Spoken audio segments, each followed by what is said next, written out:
The more Loken did to protect his secret, the quieter Ulduar became. And the quieter it became, the louder the fear got. There is a difference between solitude and peace. And so, the story begins. Hey, Leora. Hey, before we push forward, I want to spend a moment on something we rushed past at the end of last episode. Because I think the picture of Loken sitting inside a sealed Ulduar is actually one of the more interesting images in this whole story. You mean after he's finished taking everyone out? After everything. Odin sealed in the halls of valor, Mimiron broken, Freya and Hodir enthralled, Tyr and Arcadis somewhere out there but quiet, Ulduar locked, and Loken, alone in the silence he created, sitting there completely consumed by one thought. Don't get caught. That's the whole thing. Not how do I fix what I've done, not what comes next. Just who knows, who suspects, who might come looking. He's paralyzed by it. If you've played through the Halls of Lightning, you've seen him slumped at the top of his tower, restless, brooding, that palpable aura of someone who cannot relax because the thing they're afraid of hasn't happened yet. A man waiting for the knock on the door that never comes. And that waiting makes it worse. So from this point on, Loken barely leaves. He operates through proxies. He sends others to do what he won't do himself. Which brings us to Ra. Loken was worried about Ra. Ra had been suspiciously quiet through everything that had happened in Ulduar. No response, no investigation, no movement from the south.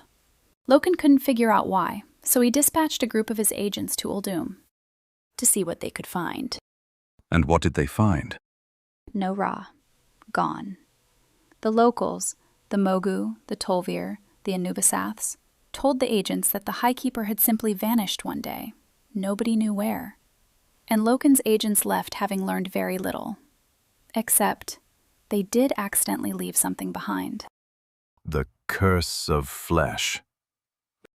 Carried south without anyone realizing it, the curse of flesh, quietly spreading among Ra's faithful Titan forged in the south. A problem that would keep quietly growing for a long time. But where had Ra actually gone? That's a good question. Here's where Ra gets interesting. Unlike the other keepers, who were confused and unsettled by the sudden surge of the Pantheon's power, Ra actually worked out what it meant. Worked it out how? He thought it through. Carefully, methodically, the way Ra does things. The power that had surged into the keepers was too specific, too final. It wasn't a blessing or a signal. It was a last remnant, the very last of the Pantheon's souls, fading. He concluded that the Pantheon was gone, destroyed. He was the only one who understood what had actually happened. The only one who thought it through to the correct answer, and he did something very Ra about it. He carefully extracted what remained of Amenthul's power from himself, the trace of his Titan creator still lingering inside him, and sealed it in a vault near what would later be known as the Veil of Eternal Blossoms. A kind of memorial. A small, precious remnant of someone he had loved. That's actually quite moving. And then he went underground, literally, into the catacombs beneath the southern lands to meditate on what he had learned. For how long? A very long time. To put it gently, Ra is the smartest keeper and also, at this particular moment in history, the least useful one. He has the right answer, and he goes underground with it and essentially doesn't come back up until someone finds him much later. Whether that's wisdom or grief or just being completely overwhelmed, that's up for interpretation. The most capable person on the team, and he's just down there, thinking. Thinking very carefully, presumably. Meanwhile, on the surface, things are deteriorating. Remember all those Titanforged Loken had banished from Ulduar? They've scattered across northern Kalimdor. Giants drifting into the mountains and seas. Earthen tunneling into the deep places of the world. Vrykul forming clans across the frozen tundra. a fragile, leaderless spread of former servants with no clear direction and increasingly restless leadership gaps. And someone was going to try to fill those gaps. Two someones, Vulcan and Ignis, the fire giants. We mentioned them briefly last episode. They were among the forces Loken used to end the giant wars and subdue the other keepers. Now, with Loken sealing himself away and not paying attention, they had their own ideas. They looked at the storm peaks surrounding Ulduar, all that land, all those scattered Titan forged with no one in charge, and thought, that should be ours. They wanted to conquer the whole region. And to do that, they needed an army. So they went to the Vinterscorn. Who are they? A Vrykul clan, and not the easygoing kind. The Vinterscorn had built an entire culture around violence and war. They believed that dying in glorious battle was the path to the halls of valor, which, to be fair, it was supposed to be.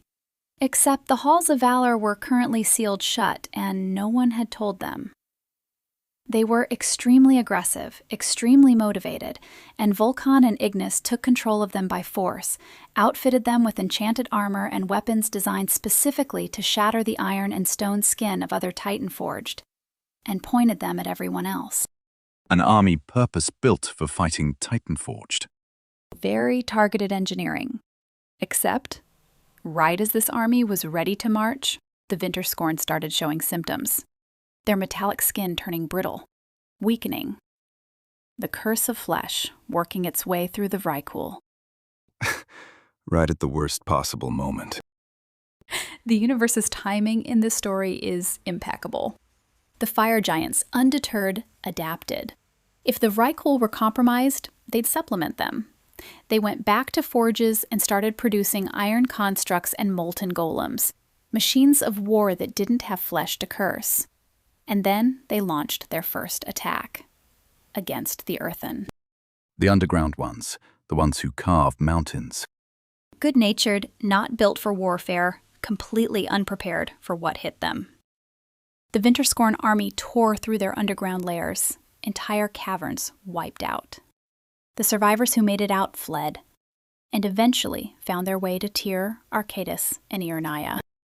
Who had been lying low this whole time. Watching, waiting, staying out of Loken's reach. And when the Earthen showed up with their story, that was enough for Tyr.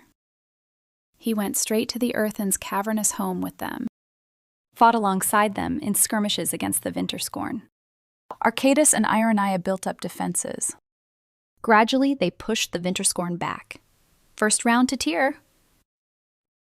I'm guessing the fire giants didn't take that gracefully. They went home, rebuilt, and came back with more. Significantly more. New golems, new constructs, bigger and better than before. And this time, enslaved proto-dragons. They weaponized proto-dragons. Fitted them with fiery weapons. Not mounts. War beasts. So now the army had ground forces and air support. The second assault was overwhelming. The Earthen's defenses shattered. Titan Forge scattered across the mountain passes. Even Tyr, Arcadis, and Irnaya had to run this time. Even Tyr ran. He knew when he was outmatched, but he also knew exactly who to call. The dragon aspects? Tyr reached out to the 5 dragon aspects, and when they arrived and saw what had been done, dead Titan forged across the landscape, proto-dragons enslaved and turned into weapons. They were furious. Particularly about the proto-dragons. Those were their kin, in a sense. That hit differently. 5 aspects, fully enraged. How does that go for the Vinterscorn? Not well, as you might imagine. Alexstrasza threw up walls of enchanted fire to contain the Vrykul and cut off their movements. Malygos did something elegant. He drained the magical energy powering all the constructs and golems, shutting them down completely. He also broke the chains holding the proto-dragons and freed them. Neltharion raised mountains directly from the earth to corral the Vrykul and trap Vulcan and Ignis themselves. That's already a decisive victory. And then Ysera and Nosdormu? They combined their powers, nature's influence, and the mastery of time, and wrapped the entire Vinterscorn army in a thick mist. The remaining Vinterscorn simply fell asleep. The constructs had already been neutralized, and the Vrykul were locked into a timeless, unconscious slumber. Just like that. The Vinterscorn were sealed into tomb cities across northern Kalimdor. Not killed, just frozen in time. Unconscious for thousands of years. And here's the part that feels almost poetic in a grim way. The curse of flesh kept working on them while they slept. When they eventually wake up, they'll find that their iron and stone forms are gone. Almost all of them will have become mortal, flesh and blood, killable. They slept as Titan-forged, and will wake as mortals, without ever knowing it happened. That is the fate of the Vinterscorn. And at some point, some of them will wake up, and they won't know anything about what they were, where they've been, or how long they've been gone. The world they knew will have moved on completely. Anyway, with the war over, Tyr finally turned his full attention to the problem he'd been circling around this whole time. Loken. As long as Ulduar stayed sealed and the Titan Forge remained divided with no real leadership, more of this would happen. More wars, more power grabs, more chaos. Tyr reached one very grim conclusion. Someone had to deal with Loken. And that someone was going to be him. Keep a Tyr with a silver hand, marching toward a sealed fortress full of enemies, alone, essentially. Almost alone. Arcadus and Irenaia are with him. And here's where we stop for today, because before we get into what happens next, I want to paint you a picture of what Ulduar looks like at this point, because if you've played the Ulduar raid, this is where things start clicking into place. Walk me through it. Ulduar has multiple sections. The outer sections, the Halls of Lightning and the Halls of Stone, are connected to the main structure, and are where most of the day-to-day operations happened. The Halls of Lightning is where Loken sits, and also where Vulcan has his forge, churning out his own brand of Titan Forge servants. Loken and his useful fire giant in the same wing. Convenient. Fitting. Inside the main fortress itself, if we think of Ulduar the way players experience it, First Zone serves as industrial and military compound. That's Ignis's territory. The Third Zone is where things get more personal. That's where Hodir, Thorim, Freya, and Mimiron all are, each sealed in their own chamber or compelled to remain. And deep below, Yogg Saron.